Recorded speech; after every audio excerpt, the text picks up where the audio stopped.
എൻ്റെ പ്രിയ ദൈവമക്കളെ, ഇന്ന് നമുക്ക് അപ്പോസ്തലനായ യോഹന്നാൻ സ്നേഹത്തിൻ്റെ ആത്യന്തിക ഉദാഹരണം എങ്ങനെ വിശദീകരിക്കുന്നു എന്ന് ശ്രവിക്കാം. യോഹന്നാൻ 3:16 തൻ്റെ ഏകജാതനായ പുത്രനിൽ വിശ്വസിക്കുന്ന ഏവനും നശിച്ചു പോകാതെ നിത്യജീവൻ പ്രാപിക്കേണ്ടതിന് ദൈവം അവനെ നൽകുവാൻ തക്കവണ്ണം ലോകത്തെ സ്നേഹിച്ചു. ഈ അധ്യായം ഒരു വിശ്വാസിയുടെ നിർവചിക്കുന്ന അടയാളമായി സ്നേഹത്തെ കേന്ദ്രീകരിക്കുന്നു. അപ്പോസ്തലനായ യോഹന്നാൻ ലോകത്തിൻ്റെ സ്വയം കേന്ദ്രീകൃതവും വെറുപ്പുളവാക്കുന്നതുമായ പെരുമാറ്റത്തെ ക്രിസ്തുവിൻ്റെ അനുയായികളെ ചിത്രീകരിക്കുന്ന നിസ്വാർത്ഥ സ്നേഹവുമായി താരതമ്യം ചെയ്യുന്നു. ഈ വാക്യത്തിൽ യോഹന്നാൻ സ്നേഹത്തിൻ്റെ ആത്യന്തിക ഉദാഹരണം വിശദീകരിക്കുന്നു. യേശുക്രിസ്തുവിൻ്റെ ക്രൂശിലെ ത്യാഗം മറ്റുള്ളവരുമായുള്ള നമ്മുടെ ബന്ധത്തിൽ അത്രേ ആത്മത്യാഗപരമായ സ്നേഹം ഉൾക്കൊള്ളാൻ നമ്മെ വിളിക്കുന്നു. ദൈവം ലോകത്തെ സ്നേഹിച്ചു. ഈ വാക്യം ദൈവത്തിൻ്റെ ഹൃദയത്തെയും ഉദ്ദേശത്തെയും വെളിപ്പെടുത്തുന്നു. ദൈവത്തിൻ്റെ സ്നേഹം സകല മനുഷ്യരെയും, അതായത് ലോകത്തെ ആശ്ലേഷിക്കുവാൻ തക്ക വിശാലതയുള്ളതാണ്. ദൈവം തൻ്റെ പുത്രനെ പാപത്തിനു യാഗമായി ക്രൂശിൽ നൽകി. പാപപരിഹാരം ദൈവഹൃദയത്തിൽ നിന്നുമാണ് ആരംഭിക്കുന്നത്. ദൈവം അതിന് നിർബന്ധിതനായതല്ല. വിശ്വസിക്കുക എന്നതിൽ 3 പ്രധാന ഘടകങ്ങൾ ഉൾപ്പെടുന്നു.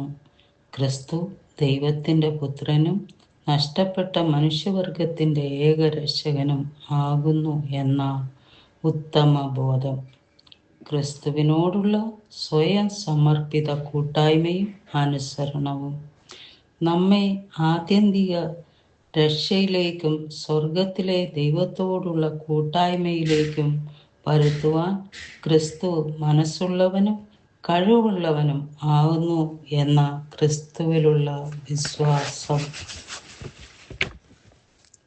നശിക്കുക എന്നത് ഈ വചനത്തിൽ പലപ്പോഴും സ്മരിക്കപ്പെടുന്ന ഒരു പദമാണ്. നിത്യശിക്ഷ വിധി എന്ന ഭയങ്കര യാഥാർത്ഥ്യത്തെയാണ് അത് കാണിക്കുന്നത്. നിത്യജീവൻ നാം പുതുതായി ജനിക്കുമ്പോൾ ദൈവം നമുക്ക് നൽകുന്ന ദാനമാണ്. നിത്യജീവൻ എന്നത് നിലനിൽക്കുന്നതും ദൈവീകവും സാത്താന്റെയും പാപത്തിൻ്റെയും ശക്തിയിൽ നിന്നും ഭൗതികമായതിനാൽ നിന്നും നമ്മെ സ്വതന്ത്രമാക്കുന്നതുമായ ജീവിതമാണ്. യോഹന്നാൻ യേശുവിൻ്റെ ത്യാഗപരമായ സ്നേഹവുമായി മറ്റുള്ളവരെ അതേ രീതിയിൽ സ്നേഹിക്കാൻ വിളിക്കുന്നു, വിശ്വാസികളുമായി ബന്ധിപ്പിക്കുന്നു. യേശുവിൻ്റെ സ്നേഹം മൂർത്തവും വിലയേറിയതുമായിരുന്നതുപോലെ അവൻ്റെ അനുയായികളുടെ സ്നേഹവും ആയിരിക്കണം. വാക്കുകൾക്കും വികാരങ്ങൾക്കും അപ്പുറം സമയം, വിഭവങ്ങൾ അല്ലെങ്കിൽ വ്യക്തിപരമായ ആശ്വാസം എന്നിവ ആവശ്യമായി വന്നേക്കാവുന്ന സ്നേഹത്തിൻ്റെ പ്രായോഗിക പ്രകടനങ്ങളിലേക്ക് നീങ്ങാൻ ഈ വാക്യം നമ്മെ വെല്ലുവിളിക്കുന്നു. ക്രിസ്തീയ സ്നേഹം സാംസ്കാരിക വിരുദ്ധവും പരിവർത്തനവുമാണെന്ന് ഊന്നിപ്പറയുന്നു.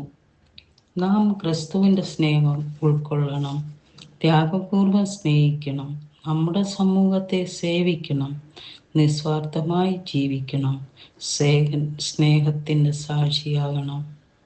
സ്നേഹപിതാവേ, യേശുവിൻ്റെ സ്നേഹത്തിൽ ആൻ്റെ ആഴം മനസ്സിലാക്കാനും മറ്റുള്ളവരുമായ ബന്ധത്തിൽ ആ സ്നേഹം അനുകരിക്കാനും ഞങ്ങളെ അനുഗ്രഹിക്കണമേ.